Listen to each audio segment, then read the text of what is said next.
Good afternoon, and welcome journalists from across Africa to the U.S. Department of State's Africa Regional Media Hub. My name is Philip Assis, and I'm the director of the hub. I'm pleased to be joined in the studio today by Katherine Hiner, who is the Intellectual Property Attaché for Sub-Saharan Africa with the U.S. Patent and Trade Office. Katherine and I are both based physically in Johannesburg, which is why we're both physically in the studio today. And she just completed a workshop these past couple of days here in Johannesburg, which I was privileged to moderate, on intellectual property with the music industry. That conference was on the heels of a similar conference in Lagos, which itself was on the heels of a similar conference in Geneva. This is all part of a new US government initiative called IP for Growth. And we've invited Ms. Hiner to the studio today to talk about that conference and that initiative. Today's briefing is on the record, and you may quote our guest by name and title. So, Katherine, before we turn to our questions, I wonder if you could just tell us a bit about the conference and this IP for Growth initiative and what it's all about. Yeah, thanks so much, and such a pleasure to be with you virtually this afternoon. To talk about our IP for Growth initiative. This is a year-long program that showcases how robust IP protection and enforcement empowers the creative economy across Africa. So as you noted, we kicked this off in Geneva with a panel discussion on the margins of the World Intellectual Property Organization's General Assemblies. From there, we held workshops in Lagos and Johannesburg to take the conversation from the multilateral space to the creators, entrepreneurs, and policymakers doing the hard work on the ground to capture the value of two emerging creative powerhouses. The events brought together government policymakers with the private sector, which included musical artists, creators, producers, industry executives, entertainment lawyers, have to include the lawyers, and others. The creative economy is growing and changing rapidly, and there's an insatiable appetite for African music worldwide. It's a sector with the potential to drive economic growth. So I'm working with stakeholders across governments and the creative industries to help strengthen IP frameworks so that rights holders are able to participate in and capitalize on this rapidly growing sector. So in the workshops, we explored a range of topics, from the adaptations required for the digital age to the basics of who owns what when it comes to a sound recording. And the discussions were dynamic and grappled with the same goal, which is how to harness strong IP systems, such as the one we have in the US, to drive economic growth and empower local talent to compete in the global creative economy. So from the artist and entrepreneur in South Africa who said, taking care of IP is loving yourself, to the head of the Nigerian Copyright Commission, who went so far as to give out his direct email address to the whole audience. Participants and audience members demonstrated the importance of these conversations and the need to carry the momentum out of the room to advocate for strong IP protections in the region. And this is really important because too often when we're discussing the creative economy, we neglect to acknowledge the economic reality of what the industries bring to the table. And one of the themes that was repeated throughout the series is that music is not just for fun, it is a business. The International Federation of the Phonographic Industry, IFPI's latest numbers show that the Sub-Saharan Africa region continues to advance. In fact, SSA markets have grown by double-digit figures for the past 5 years in a row. And as impressive as those figures are, we know there's a lot left on the table. And we believe that IP will drive future growth. And this isn't just conjecture. We have the data on return on investments in our own IP systems in the US to back up that optimism. So I have to brag about the US. Since the inception, the United States has recognized the importance of intellectual property, enshrining IP protection in the heart of the US Constitution. Article 1, Section 8, Clause 8, securing for the limited time for authors and inventors the exclusive right to their respective writings and discoveries. And that foundational commitment has proved its value throughout our history. So a few weeks ago, the USPTO released its most comprehensive report yet on this data and the economic contributions of IP-intensive industries. It was using 2024 data. And so I have to go over the highlights, indulge me. So in 2024, industries that intensively use at least one form of IP, 11.4 trillion in US gross domestic product, 44% of total private sector GDP, supported 65.8 million jobs. That's 44% of private sector jobs in the US. And the IP-intensive industries accounted for $1.58 trillion in commodity exports. That's like more than 80% of commodity export value. So that's nearly half of the entire national economy. That's nearly half of all jobs. And that's what the strong IP systems can build. And that's what we wanted to bring to the table here. So specifically, the copyright-intensive industries, that was the heart of these discussions. And so we have additional data on those. And so those copyright industries in the US, so that's sound recording, motion picture and video production, software publishing, broadcasting, performing arts, wide range, that shows the largest earnings premium of any IP category. So the workers in those copyright-intensive industries earned on average 130% more than workers in non-IP intensive industries. That's not a marginal difference, right? That's transformational. And so between 2014 and 24, so the past decade, those copyright-intensive industries, the earnings premium increased by 30%, which is the largest of any IP category. So it shows us that the copyright in the digital age, the value of it, it's not declining, it's growing. So again, music isn't just a mood or revive, it is a business. And the discussions in Lagos and Joburg reinforce that this kind of growth requires two key things: the up-to-date IP laws on the books and the political will to fully implement them.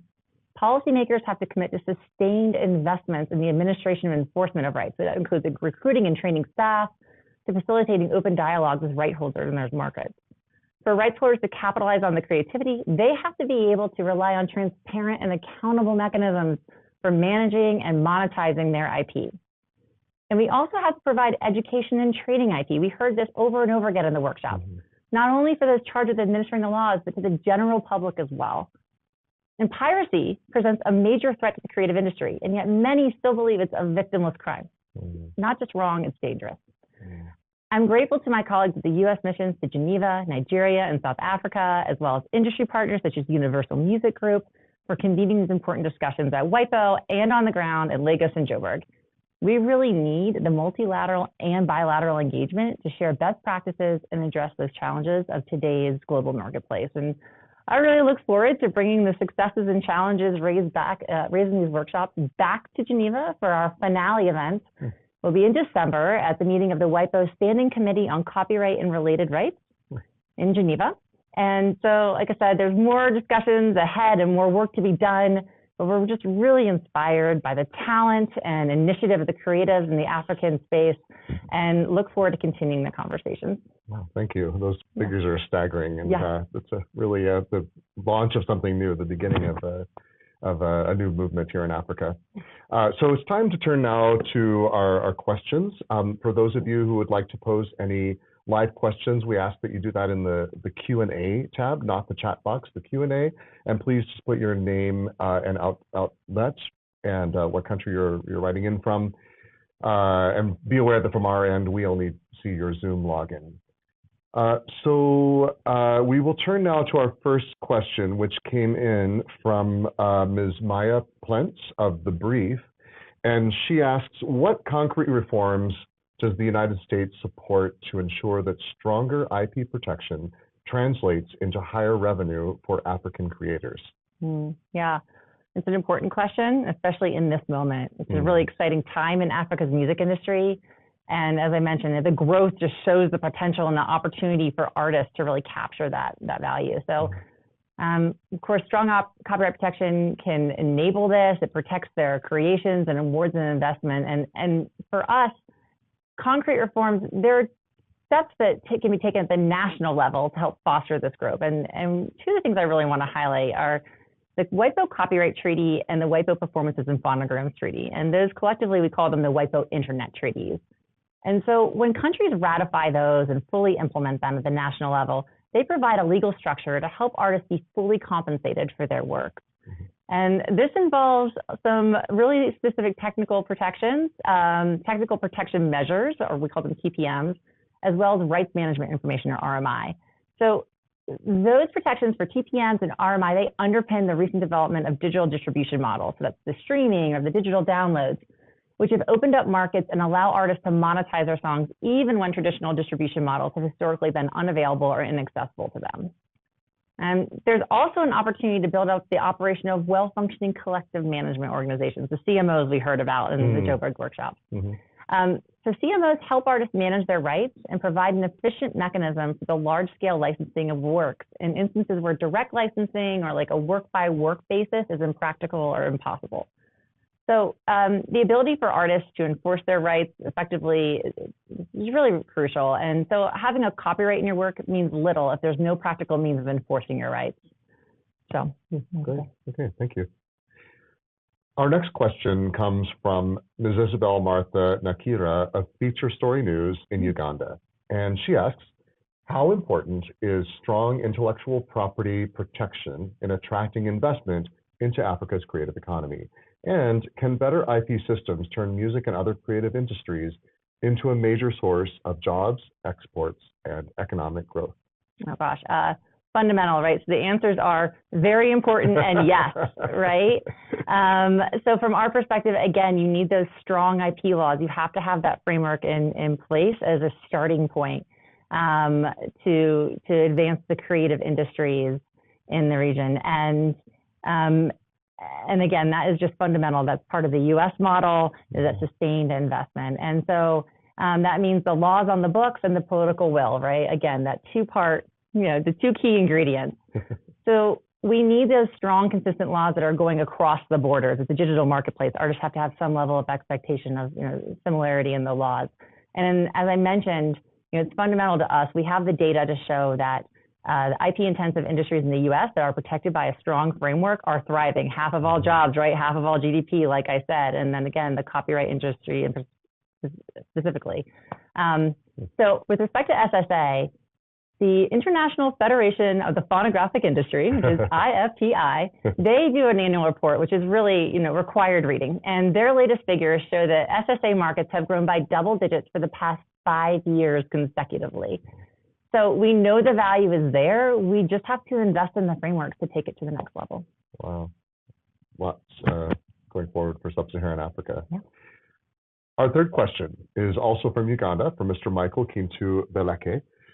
He asks, Africa's music and creative industries are growing rapidly, but many African artists and creators still struggle to earn from their work internationally. What are the biggest IP gaps preventing African creators from fully monetizing their content globally? And what lessons can Africa take from the US system? Again, this was just the topic of conversation in Lagos and Joburg. So again, the talent and demand is there, element one, but the value is slipping through the gap. So one of the presentations we had in both sessions was by the Music Economy Develop Initiative. And they have data on a bunch of markets, and they found that in Kenya and Nigeria alone, 286 million in recorded revenue is left uncollected each year. What a loss. While those specific pain points can vary from market to market, we've kind of kept coming back to 3 main opportunities for improvement here. That's increasing transparency and accountability in collection processes, including the CMOs, raising public awareness and providing education to both the artists and the broader community about IP rights and obligations, and then arming those enforcement entities and agencies with the necessary resources to address piracy. In terms of lessons from the US, I think the bottom line is that we've made sustained investments in all 3 of those areas, and we're seeing the return on that investment now. We have an ongoing dialogue with our rights holders so we can stay on top of changes and continue to capitalize on our creative industry. Thank you for that. Our next question comes from Mr. Kamal Mansari of Jeune Indépendant in Algeria. And he asks, given the rapid growth of digital streaming platforms and the rise of cross-border collaborations between American and African artists, what specific legal or enforcement mechanisms are currently being prioritized to protect digital copyright and ensure fair compensation for creators in both markets? Again, I'm going to broken record, but you have to ratify those key IP treaties, such as the Copyright Treaty and the WPPT, the Performances and Phonograms Treaty. Again, that's what brings us into the digital age. And so that is really, I think, a very important piece of the pie to put in there. We also are supporting efforts to enforce across borders. And so we have an organization, the Homeland Security Investigations Unit, which has done really impressive work with regional entities, with governments across the world, and stakeholders. So recently, they had an operation during the World Cup, and they took down 1,000 infringing pirate sites, right? Which is huge, as we're infringing these copyright industries. And again, we have to link this back to the fact that these types of operations, these types of cross-agency collaborations, they are addressing not only the rights holders' issues, but they're addressing those inputs, the money that's flowing into organized crime that's coming from pirate websites. Wow, Yeah. that's huge. Our fifth question comes today from Mr. Ross Moyo of Technomag in Zimbabwe. And he asks about Zimbabwe's music industry on platforms like TikTok, YouTube, and Spotify is growing fast, but piracy remains huge. What specific IP tools can the USPTO offer African artists to monetize and protect music internationally? So one of the best tools that we're facilitators, right? So we bring together the government officials, we bring together the industry and the local creators to work, again, like I mentioned in the last question, across the borders with our agencies, our law enforcement agencies, the IPR Center, the agencies on the ground, to help have fulsome conversation. And so we're here to facilitate that dialogue, to provide support, and again, to reinforce the importance to governments about the need to invest in those systems to address piracy and other, digital age issues. Okay, great. Our next question is also from Zimbabwe, and that is that your biography mentions capacity building for patent and trademark examiners. Are there ongoing programs with ZIPO, that's the Zimbabwe Intellectual Property Office, and what's been the impact so far? Yeah. So I'll say that we don't have any ongoing partnerships right now with ZIPO, but we are always really eager to hear from the offices and the stakeholders in each country to understand the challenges and how we can plug in for potential collaboration. And so one of the ways I want to highlight that we've just started to do that in the region is called the Accelerated Patent Grant Agreement. And also in Geneva, on the margins of the World Intellectual Property Organization's General Assemblies in July, we signed an APG with Ghana, and this was the first time that the USPTO signed an APG with an IP office in Africa. And what this does is really important. Number one, it streamlines the review process for offices that often have, few examiners or, are working to build up their knowledge. And it also allows a U.S. rights holder, someone who's already secured a U.S. patent in the U.S., to request that the Ghana IP office there, that they grant their patent application on the basis of that already granted U.S. right. So it streamlines it for the reviewers, it streamlines it for the stakeholders. And so there, we also provide training and collaboration. So again, lots of options, and we'd love to hear more from the different markets. Oh, that's great. Thank you. We only have time for one more question, but since there have been several questions that have come in about artificial intelligence, let me just combine them into one and ask what you can tell us about AI and its relationship to intellectual property. Yeah, definitely a hot topic. So copyright protection plays a central role in safeguarding the creative works of artists, authors, and innovators, and serving as a foundation for fostering continued innovation in AI technologies. So of course, the interplay between those two presents some complex legal and policy questions across jurisdictions.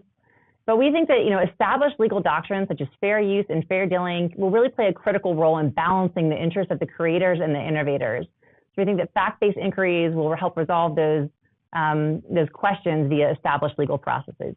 Great. Katherine Hiner, Intellectual Property Attaché for Sub-Saharan Africa with the U.S. Patent and Trademark Office. I'd like to thank you for joining us today. It's been great having you here in the studio. I'd like to also thank journalists from across Africa who have joined us. We will have a transcript and recording of today's press briefing available to you, to all registered journalists, shortly, as soon as we can produce them.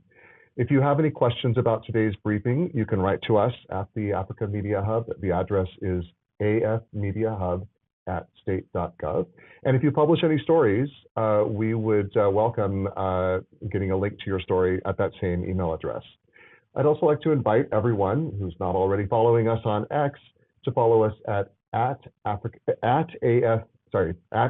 Media Hub, and for our French speakers, We also have @USA en Français. Thank you all. I wish you all a very pleasant rest of your day. Thank you. Thank you.